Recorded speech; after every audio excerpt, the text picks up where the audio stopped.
If your child lit a squirrel on fire and launched it through the living room, you'd panic. You'd scream. You'd definitely notice. But when they quietly pull away, you don't. No yelling, no slammed doors, just distance. Less talking, less trust, less you. Some parenting habits don't cause explosions. They cause erosion. Quiet, slow, easy to miss. When teens stop bringing you their problems, that was the warning. Today, we're breaking down 10 well-meaning habits that quietly push teens away and how to fix them before it's too late. Number 1, the immediate fixer who never lets feelings breathe.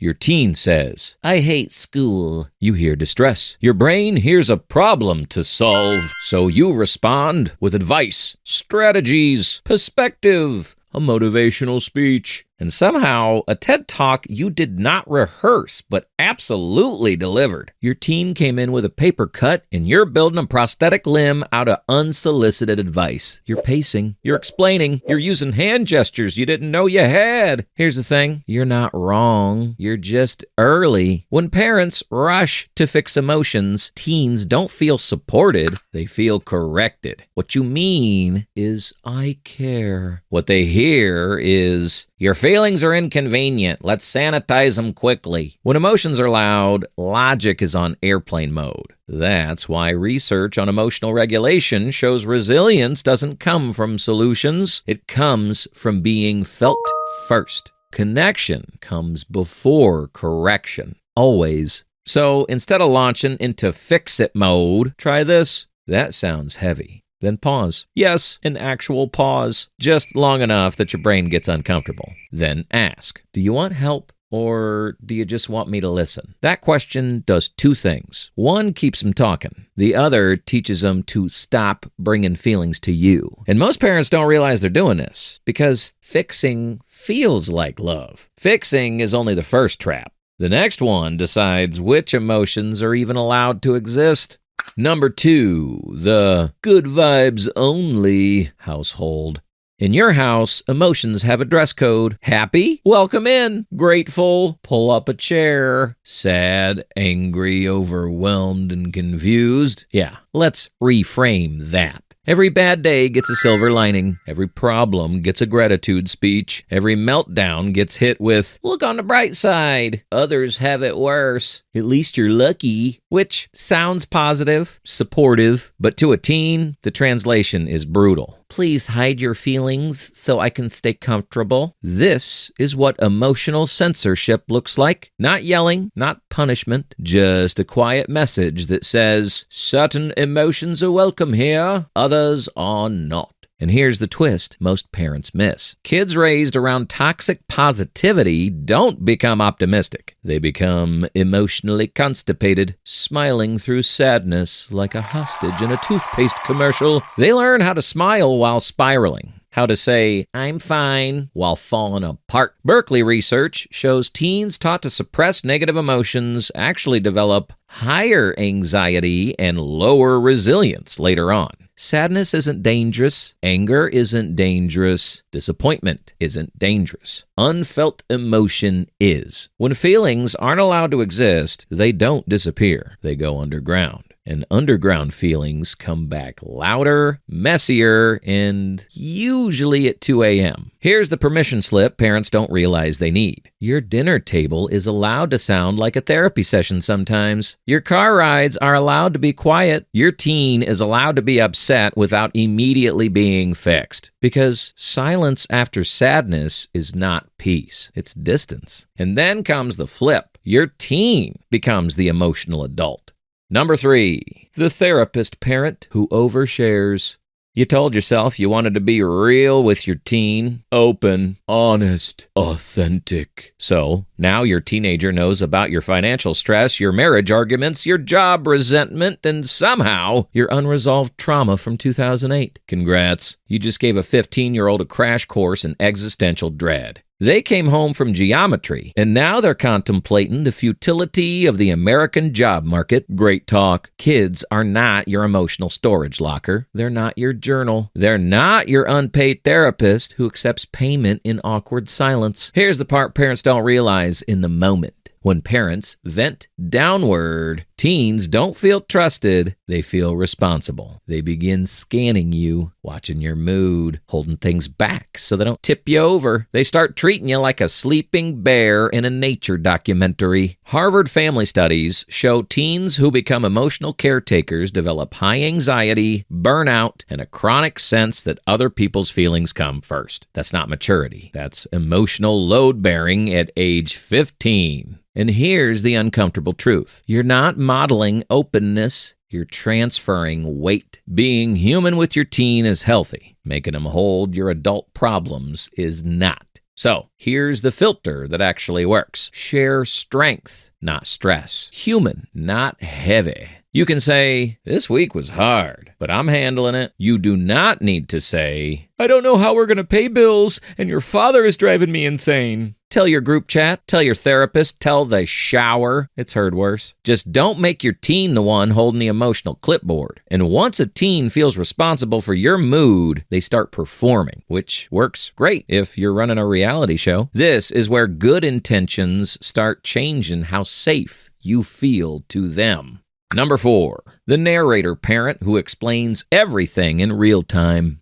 In your house, nothing just happens. It gets commentary. Every moment becomes analysis. Every mistake gets processed. Every decision gets narrated like you're hosting a podcast called Why This Choice Was Suboptimal. You're explaining, clarifying, teaching life skills in real time. You think you're being helpful. Your teen feels evaluated. It's like living with a sports commentator in their head. And here we see the teenager making a questionable snack decision. Interesting choice. Let's unpack that. When teens feel constantly observed, something important shuts down. They stop experimenting. They stop thinking out loud. They stop trying things near you. Because nothing kills confidence faster than feeling like every move is being scored. UCLA autonomy research shows teens actually build self-regulation when parents reduce verbal control and allow room for self-correction. In other words, less narration, more trust. Sometimes silence teaches faster than speeches. Sometimes the most regulating sentence isn't a lecture. It's this: I trust you to handle this. Then you do the hardest part. You step back. You don't hover. You don't narrate the stepping back. You let the moment breathe. Hard, I know, but resist the urge to turn into Morgan Freeman narrating a salmon run of adolescence. Because when teens feel trusted, they rise. When they feel watched, they start playing it safe. If nothing feels safe to try, the only goal becomes not messing up. And once don't mess up becomes the goal, the finish line starts moving too. Number 5, the moving goalposts parent. In your house, success is temporary. They do well, you raise the bar. They meet expectations, you quietly adjust them. They improve, you point out what's still missing. Grades, behavior, effort, attitude. Your teen is sprinting, but the finish line keeps backing up like it's on wheels. Here's what that teaches. Slowly, quietly, and devastatingly, there is no win state. If this feels uncomfortably familiar, keep going. No moment where they can relax. No moment where success actually lands. Just the feeling that whatever they do, it's never quite enough. So, eventually, one of two things happens. They stop trying or they stop sharing. Because why bring you a win if it's just going to turn into a new expectation? Why show effort if the reward is a moving target and a tighter standard? Clarity builds safety. Predictability builds trust. Teens don't need low expectations. They need stable ones. Say the standard once. Hold it calmly. Praise the effort, not the upgrade. And when they meet the goal, let it land. Don't immediately reload the bar like it's a video game on hard mode. Your kid just beat level 7 of Life is Confusing, and now you unlock Disappointment Deluxe. Because when teens finally feel like they can win with you, they start showing you more of themselves again. Now, watch what happens when you do it in front of other people. The next habit doesn't move the goalposts, it adds an audience. Number 6, the public editor. You correct them in front of family, in front of your friends, in the car, in the group chat, just jokingly at dinner. You think you're helping, clarifying, keeping standards high. Your teen feels exposed. Adolescence is basically one long social audit. Status matters. Reputation matters. Who sees what really matters. So when you correct them in public, it doesn't feel like guidance. It feels like a spotlight. And nothing shuts a teen down faster than feeling edited in front of an audience. Public correction doesn't teach. It threatens identity, even when it's helpful. Even when you add, "I'm just saying," especially then. Because now it's not about the behavior anymore. It's about embarrassment. Damage control, mental notes like, "Okay, don't do that near them again." Here's the rule that actually works. Fix privately, praise publicly. If something truly needs addressing, ask yourself one simple question. Would I want this said about me in front of other people? If the answer is no, save it. Because teens don't forget how you made them feel in front of others. They remember it long after the correction itself is irrelevant. If you've ever watched them swallow a sentence, you've met the next habit. Number 7, curiosity that feels like interrogation.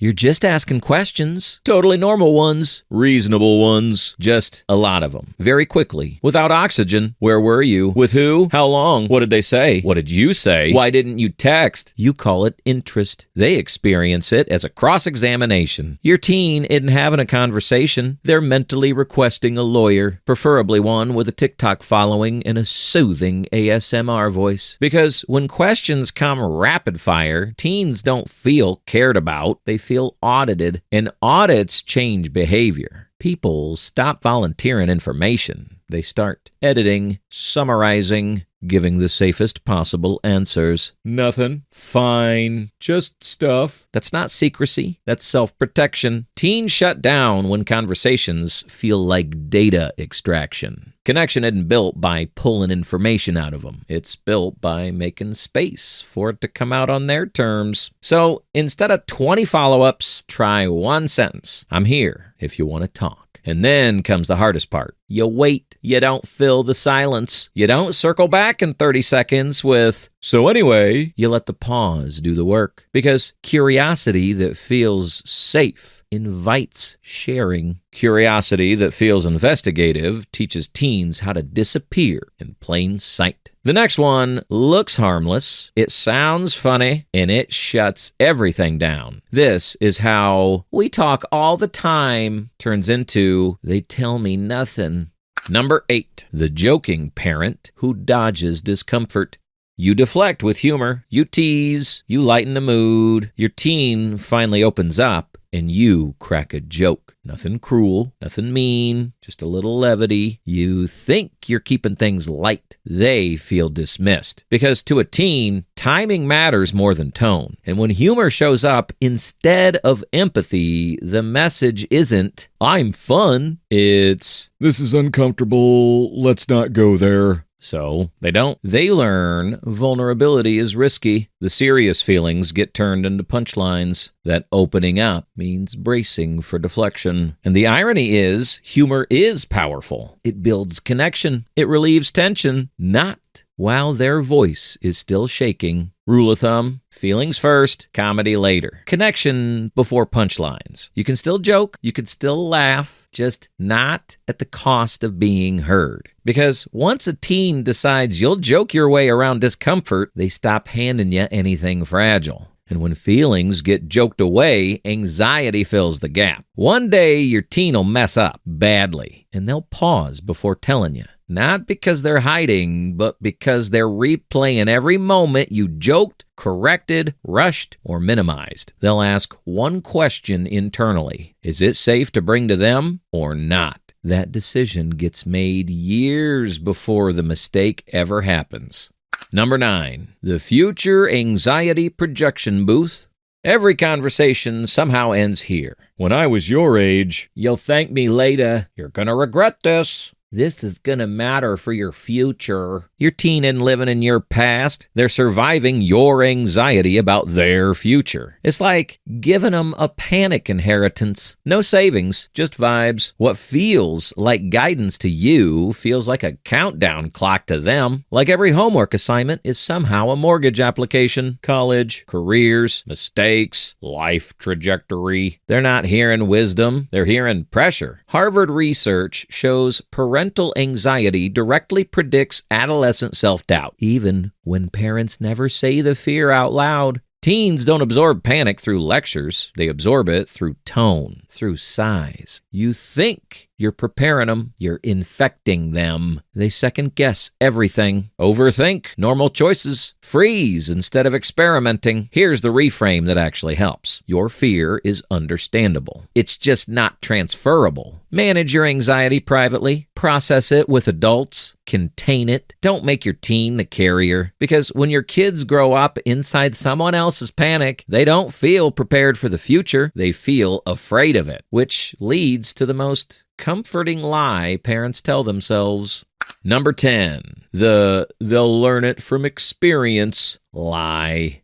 There are conversations parents avoid because they're awkward. Sex, drugs, consent, mental health, online stuff you wish didn't exist. So we tell ourselves a comforting story. They already know. They'll figure it out. They'll learn from experience. No, they'll Google it, and the internet will happily raise them for you with algorithms, misinformation, and the loudest idiots on earth. Yale studies show teens whose parents initiate difficult conversations are half as likely to engage in risky behavior. Not because the talks are smooth, not because parents say the perfect thing, but because silence doesn't build maturity. It builds misinformation. And when kids don't hear it from you, they hear it from strangers who sound confident and don't care if they're wrong. So say the words, be awkward, stumble, correct yourself, parent, on hard mode, because guidance beats guessing, presence beats silence, and uncomfortable conversations now prevent dangerous ones later. And if there's one thing teens remember long after the awkwardness fades, it's who showed up when the topic got hard. That's the difference between learning from experience and being left alone with it.